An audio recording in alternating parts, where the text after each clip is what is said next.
Pais amados, mais uma palavra para o meio do seu coração.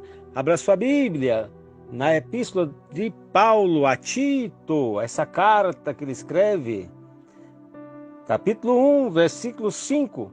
Por esta causa te deixei em Creta, para que pusesses em boa ordem as coisas que ainda restam, e de cidade em cidade estabelecesses presbíteros, como já te mandei. Amados, a palavra de hoje é falando sobre cuidando do rebanho.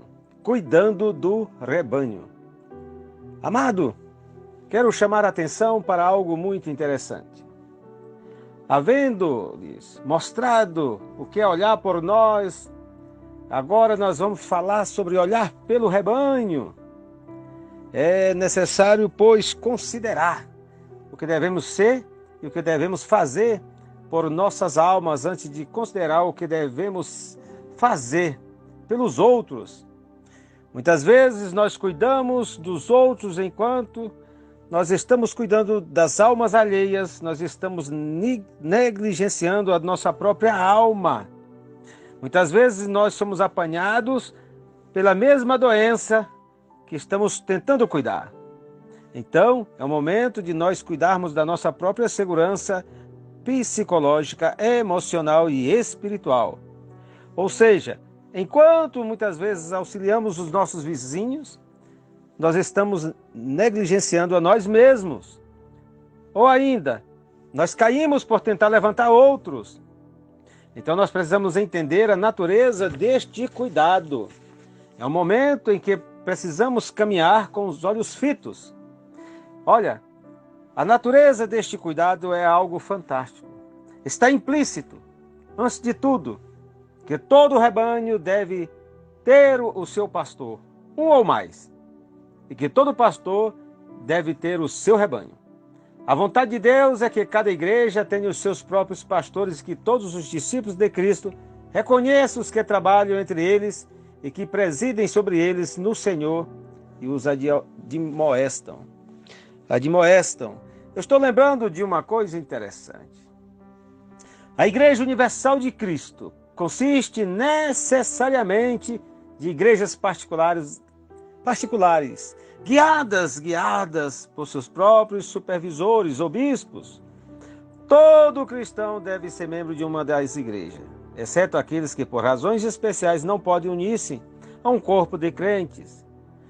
Amado, é o momento em que nós precisamos compreender e entender o cuidado do rebanho. Nós estamos aqui caminhando juntos para que possamos fazer isso.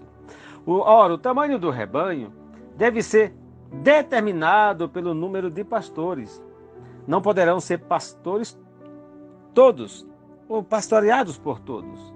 Se não houver suficiente pastores na igreja, ou se a congregação não for pequena o suficiente para possibilitar o cuidado pastoral de cada membro. Olha, Deus levanta homens, Deus não vê impossibilidades naturais. Deus sempre está levantando homens de Deus para estar cuidando de milhares de almas. Deus não vai colocar uma pessoa que não tenha capacidade para cuidar de milhares de almas para cuidar. É como se uma pessoa que tivesse tirado a carteira de motorista para dirigir um carro pequeno de passeio, colocar na mão dele uma cegonha, um carro grande, um trucado, ele não está habilitado para aquela situação. Não tem como um bispo apacentar um país inteiro. Ou tantas igrejas, ou tantos milhares de almas, de que ele não seja capaz de cuidar. Portanto, não seria um absurdo que homens inteligentes estivessem trabalhando e desenvolvendo e ministrando a corações para que a igreja do Senhor seja atendida da melhor maneira possível. Toda obra poderá ser delegada a outros? É uma pergunta. Alguém poderia perguntar e forçar argumentos nesse sentido. Mas a natureza da obra pastoral é tal que deve ser realizada pessoalmente pelo pastor. Agora tem muitos pastores, amados, que não têm capacidade, ou a igreja é muito grande, ele não tem condições de ação. e assim não lhe é possível cuidar de todo o rebanho. Nesses casos estão com seus auxiliares, auxiliando a carregar esse fardo, por causa do tamanho do rebanho. Eu posso te chamar a atenção. Há um chamado supremo e um propósito do ministério pastoral. O fim em si mesmo da supervisão pastoral deve estar ligada ao supremo propósito de vida, ou seja, de nossas vidas. Esse propósito é agradar a Deus e glorificar a Deus. Também é estimular a santificação e a santa obediência do povo de Deus que está ao nosso cargo, ministrando aos seus corações uma palavra correta de adoração a Deus, uma palavra de disciplina, de ensino, de exortação, chamando-os à santificação em Cristo Jesus, para que nós verdadeiramente possamos ter a mente de Cristo. Precisamos estar ligados nesses objetivos, porque estão em alta e sempre estarão na vida do ministro e do homem de Deus. Portanto, o homem que não for totalmente sincero como cristão, não poderá estar apto para ser pastor da igreja. Isso se comprova quanto ao seu amor a Deus. Amado, o supremo propósito do ministério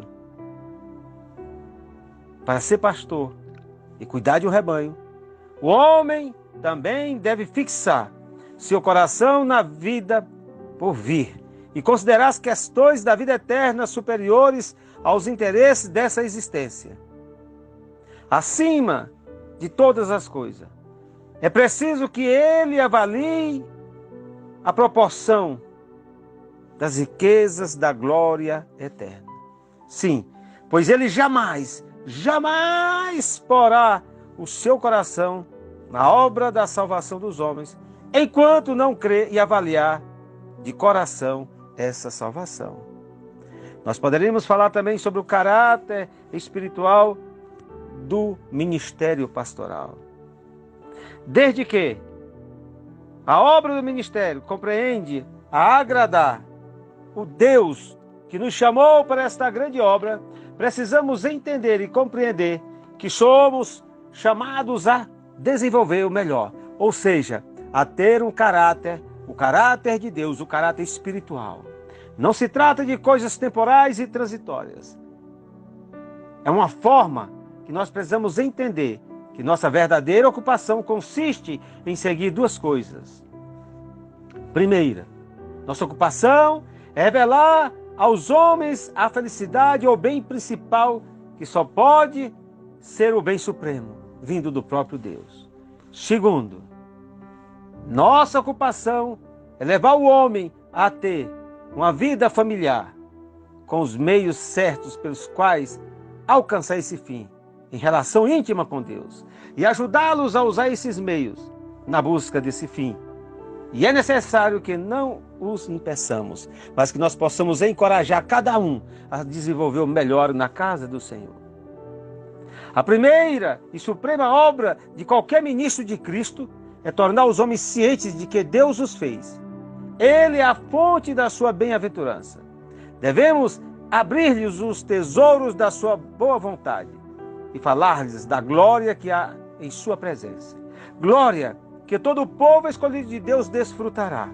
Então, amados, nossa palavra, em só uma palavra, e numa palavra só, devemos ensinar ao povo que está sobre a nossa responsabilidade a palavra, as obras e as maravilhas de Deus. Porque nós temos um chamado. A Bíblia é seu livro-texto, é o nosso livro-texto. É isso que devemos estar ensinando diariamente aos que estão aos nossos cuidados. Então, amado, não esqueça disso. Nós temos que cuidar de almas. É todo o rebanho. O objetivo do nosso cuidado pastoral é todo o rebanho. Cuidar de um por um. Nenhum pode ficar para trás. Nenhum fica para trás. Estamos ligados nele, amando ele, o rebanho todo, pessoal, coletivamente, famílias, crianças, adolescentes, jovens, obreiros, pastores, cada um que estão sobre as nossas mãos. Então, amado, chamo você para esta tomada de decisão. Que você e eu possamos a cada dia estar cuidando do rebanho de Deus, porque cuidar do rebanho de Deus é um cuidado eterno. Então, a palavra de hoje é cuidando do rebanho de Deus. Deus te abençoe em Cristo Jesus. Deus te guarde, Deus te fortaleça, Deus te ajude, Deus te dê um dia de paz. Pastor Enei Lima, Brasília, Distrito Federal.